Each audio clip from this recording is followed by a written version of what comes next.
When humans first began to take to the skies at the beginning of the last century, those who flew were adventurers and pioneers of a new realm. But they all had something in common. All were tinkerers, inventors, engineers, and mechanics, people who understood how the machine worked. It was no coincidence that the Wright brothers were bicycle makers, and Glenn Curtiss was a motorcycle builder and racer. They had to be hands-on with their flying machine if it were to reach the sky. As aviation progressed, things changed. Aircraft became more complex and more reliable, and pilots did not need to be able to fix the planes they flew. Fewer had the mechanical skills of the pioneers, and within less than a decade, a new breed of specialist arose, the aircraft mechanic. With skill and knowledge, they kept the planes flying, even though they themselves might not leave the ground.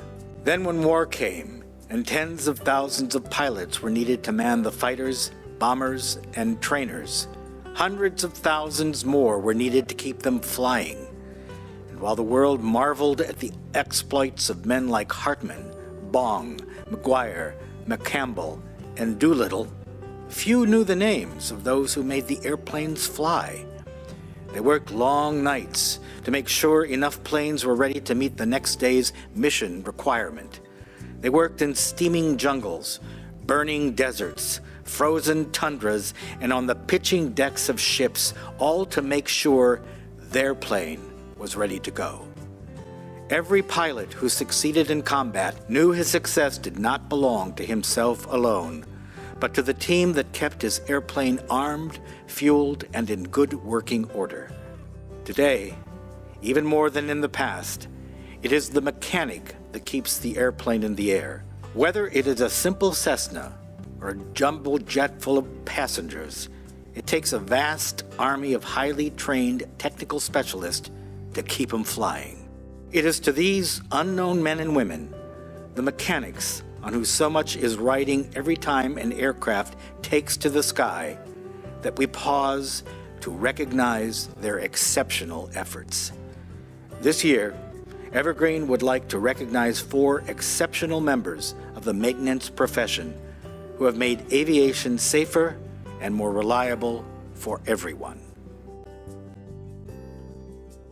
Born in Portland and a graduate of Roosevelt High School, Robert Bruce Currier attended the University of Oregon before joining the U.S. Air Force in 1964. There, he specialized in avionics and electronics, supporting fighter and bomber aircraft. He served with units ranging from Florida to Alaska before doing a tour in Vietnam, and worked with Raytheon Corporation on the development of the Sparrow missile. He also served as an explosive ordnance disposal officer. Coming to work for Evergreen Helicopters in 1975 as an avionics technician, Currier used his specialized knowledge to support the operations of the company's fixed-wing and rotary-wing assets on projects all over the world. During his 38 years with Evergreen, he worked on the Trans-Alaska Pipeline Project and oil exploration support on the North Slope, the Black Fly Eradication Project in Africa, and on the Sperry IFR conversions of the Evergreen Bell 212 helicopters. He was involved in setting up operations in Galveston, as well as the initiation of operations in the Philippines, and initiation of VERTREP operations aboard U.S. Navy supply vessels in 1997. He also worked on CASA C-212s in Panama and the CH-54E Sky Cranes for firefighting contracts in McMinnville. Bruce Currier retired from Evergreen in 2013 as Vice President of Avionics and lives in Dundee, Oregon. David Heath was born in Eugene in 1966 and graduated from the University of Portland with a degree in mechanical engineering. Having an interest in aviation, he concentrated in the field as he approached graduation and was rewarded by being hired at Evergreen International Airlines in 1988 as a systems engineer. He rose quickly to become senior manager of engineering, and in 1991, he was promoted to Director of Engineering. Heath was awarded the Evergreen Outstanding Maintenance Achievement Award in 1989. In 2012, he was promoted again to become Vice President for Engineering. As Evergreen's Vice President of Maintenance, Heath oversees all of the airline's maintenance and reliability programs, as well as all the technical publications, engineering documents, drawings, and revisions to keep the fleet of 747s operating in a safe and efficient manner on a worldwide basis. Heath also works with all of the airline's maintenance contractors, both domestic and international, to ensure that their work meets Evergreen's rigid standards for quality and safety. David Heath has served as the industry co-chair of the FAA's 747 Structures Task Group since 1994 and is responsible for safety initiatives for the older Model 747s. He and his wife Colleen live in Sherwood, Oregon. Born in California in 1947, Rick Ketchum entered the U.S. Army in 1966 and trained to be a helicopter mechanic. He went to Vietnam in 1967 with D Troop of the 3rd of the 5th Cavalry and flew as a crew chief and door gunner on Huey gunships, where he was awarded the Army Commendation Medal with V device and several air medals.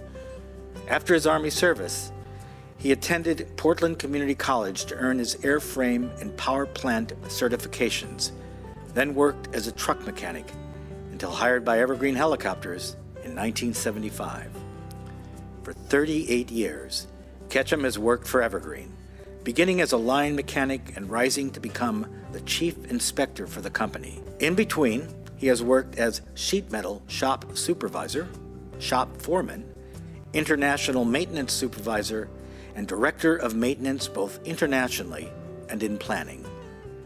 He has been stationed all over the world, going wherever Evergreen had a contract, from Alaska to the Middle East, Africa, South America, and the Philippines.